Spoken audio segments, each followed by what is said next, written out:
చేసుకొని దీంట్లోకి వేసుకోవాలా. ఇందులో కావాల్సినంత బియ్యం పిండి తీసుకోవాలా.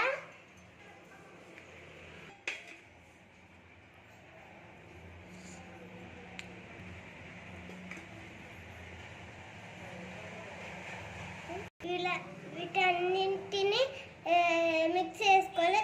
టేస్ట్ని తగ్గంత మిక్స్ చేసుకోవాలి. టేస్ట్ని తగ్గంత సాల్ట్ వేసుకోవాలా. వేసుకొని చపాతి ముద్దలాగా కలుపుకోవాలి. అన్ని కలిపి ఇలా ముద్దలో కలుపుకోవాలా. ఊస ఇలా పెట్టుకొని ఇలా ఒత్తుకోవాలి. ఇలా పెట్టుకొని ఇలా ఒత్తుకోవాలా.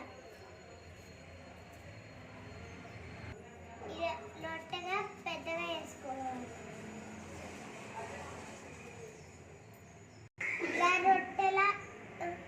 ఇలా రొట్టెలాగా చేసుకొని పెండం మీద వేసుకొని అవతలి చెప్పు ఇలా కాల్చుకోవాలి ఫ్రెండ్స్. రెండు వైపులా ఈజీ కరకరలాడే సొరకాయ రొట్టె. చాలా టేస్ట్ ఉందండి. మీరు కూడా ఒకసారి ట్రై చేయండి. Thank you for watching.